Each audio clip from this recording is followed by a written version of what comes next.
할 수 있는 최대한의 여러 노력을 할 텐데 말이죠. 네. 지금 여권 일각을 보면은 예를 든다면 이재명 후보 측의 입장에서는 한 표라도 아쉽다라는 네. 의미에서 김동연 후보 측이 얘기한 1대1 토론, 우리랑도 1대1 토론하자. 네네. 이것도 아마 받아들일 그런 흐름이 있는 것 같아요. 어떻습니까? 그런 소소한 흐름도 이 막판에는 영향이 좀 있다고 보십니까? 저는 아주 중요하다고 보는데요. 아주 중요하다고 보세요? 왜냐하면은 네. 지난 탄핵 전국 때 네. 2017년 대선에서 네. 민주당 지지율이 당시 50%를 넘는 상황에서도 문재인 후보의 득표율이 41.1%에 그쳤습니다. 네. 그 전에도 김대중 대통령이 다자구도에서 40.3%에 그쳤습니다. 진보 진영이 다자구도에서 얻을 수 있는 최대치가 네. 저는 40, 41 정도라고 보기 때문에 이런 상황에서 네. 윤석열 후보가 만약에 42%, 45% 이상 지지율이 유지가 된다라고 하면 이재명 후보가 굉장히 불리한 판에서 선거가 치러졌다고 네. 보고요. 제가 이제 한 방송에서 딱 한 번 얘기를 한 적이 있습니다. 네. YTN 라디오에서 얘기를 했는데 네. 지금은 네. 주자를 모을 때입니다. 야구로 치면은 지금 루상의 주자를 모아야 된다. 예, 이재명 후보가 지금 열세인 거는 저는 네. 인정을 해야 된다고 봅니다. 네. 그리고 지금 박스권에 갇혔다고 하는데 네. 이 정도면 굉장히 이재명 후보가 선전을 하고 있는 거고요. 선전하고 있다. 네. 주자의 그러니까 누상의 주자를 모아야 된다. 네. 김동연 후보 지금 1% 정도로 쪼그라든 지지율이지만 네. 이 뭐 번트 안타를 쳐서라도 1루로 내보내고 심상정 후보도 1루타 쳐서 나가고 네. 이분들이 이제 이재명 후보랑 단일화를 해서 네. 근데 나아가서 안철수 후보랑도 단일화를 할 수 있다고 봅니다. 왜냐하면 이준석 당대표가 그러지 않았습니까? 단일화는 2, 3위 후보가 하는 것이다. 김민전 교수가 오늘 네. 아침 뉴스 보니까 뭐 단일화에는 최소 거리나 뭐 최소 승리의 법칙이 있는데 네. 최소 거리 그러니까 2, 3위 간에 이제 네. 단일화를 하게 되면은 네. 1위는 질 수밖에 없다. 근데 지금 윤석열 후보가 지금 여러 조사에서 1위로 많이 나타나고 있지 않습니까? 네. 이재명 후보가 김동연, 심상정 그리고 안철수 후보까지 누상으로 내보낸 다음에 네. 안타 혹은 뭐 3루타 말로 홈런 아하. 치면은 이기는 겁니다. 그런 차원에서는 아하. 저는 김동연 후보의 만남 굉장히 중요하다고 보고 첫 단추라고 저는 보고 있습니다.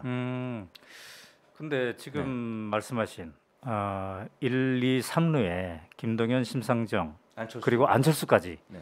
내놓고 이재명 후보의 한 방이 필요하다. 저는 그렇게 구도의 문제가 가장 큰 영향을 미칠 것이라고 봅니다. 그게 근데 현실화될 가능성에 대해서는 어떻게 보세요? 지금 그거를 국민의힘 캠프 내에서 오늘 아침에 나온 얘기입니다. 김민전 교수가 오늘 아침에 보도가 나온 게 지금 이재명 안철수 간의 단일화가 솔솔 지금 모락모락 연기가 나오고 있다 이렇게 지금 하고 있기 때문에 저는 가능성이 없지 않다고 봅니다. 없지 않다. 네, 이재명 후보하고 안철수 후보 간에 지금 안철수 후보하고 이준석 당대표 간에 너무 거리가 멀어졌습니다.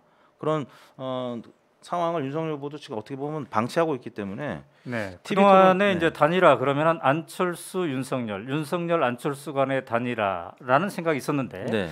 지금 이택수 대표의 말씀은 앞으로 남아 있는 전국의 출렁거림 중에 중대 변수 중에 하나는 역 단일화. 그러니까 윤석열 후보를 포위하는 윤대 반윤. 윤대 반윤 네네. 이런 구도의 단일화도 앞으로 일어날 가능성도 있다. 실제 일어날 수도 있고 일어나지 네. 않더라도 이런 논의 자체가 안철수 후보의 지지층이 나중에 전략적인 단일화에 의해서 일부 분산이 될 때 네. 이재명 후보가 담아낼 수 있다라는 것입니다. 네, 지금까지는 그렇군요. 윤석열 후보 쪽으로 양자구도로 하면 많이 넘어갔는데 만약에 안철수 후보가 이재명 후보 간의 어떤 단일화 논의가 물밑에서 있는 것으로만 읽혀져도 저는 안철수 후보의 지지층이 이재명 후보한테는 그동안에 거리가 많고 반감이 있었는데 그게 많이 희석될 가능성이 있다라는 거죠. 자, 그러면 이제 윤석열 후보 쪽의 입장에서 본다면 이러한 구도의 가능성이 있을 수도 있기 때문에 네. 그러면 안 되겠다. 안철수 후보와의 긴장 관계를 지금으로라도 좀 풀어야 되겠다. 이렇게 다시 갈 가능성은요? 하도 뭐 매번 바뀌지 않습니까?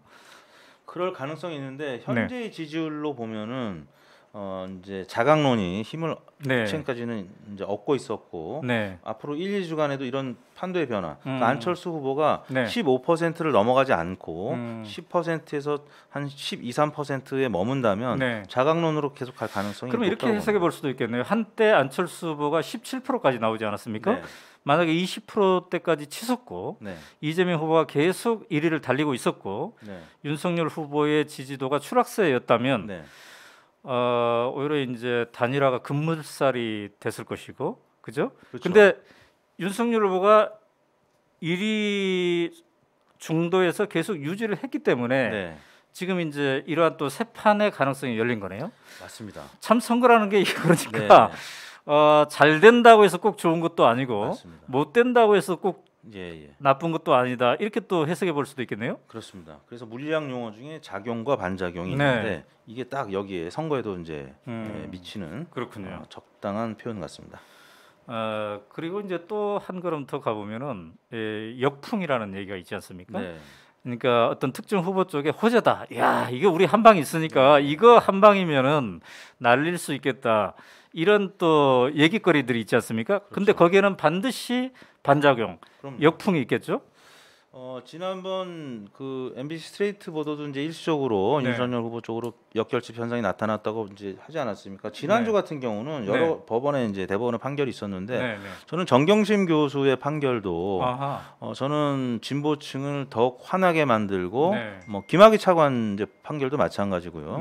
뭐 그런 것들이 오히려 진보층을 좀 역결집시키는. 그래서 지난주 금요일 날 저는 오히려 예상과는 다르게 이재명 후보의 지지율이 이제 올라가지고 골든 크로스가 나타나지 않았습니까? 저는 이런 법원의 판결도 조금 오히려 진보층을 역결집시키는 이런 요인으로 작용하지 않았나 이렇게 생각을 또 해봤습니다.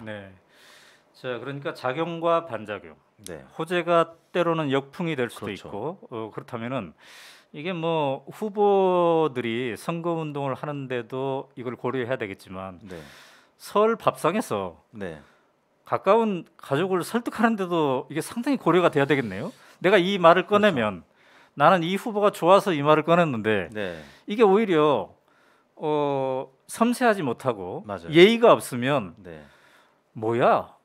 뭐 이렇게 또 반작용이 있을 수가 있고 역풍이 불 수도 있겠네요. 저는 현장에서 봤습니다.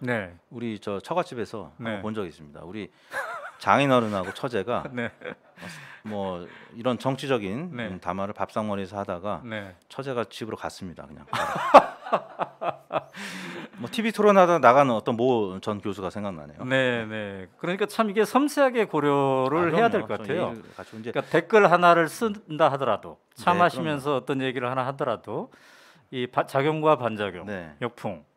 근데 이제 조금 전 그 여담은 한 8년 전 얘기고요. 요즘에는 그래도 서로 존중하고 집에 안 갑니다. 그러니까 근데 그 분위기가 많이 바뀐 것 같습니다. 근데 아까 그 세뱃돈론자였는데 세뱃돈론 추천자였는데 세뱃돈은 역풍 없나요 혹시?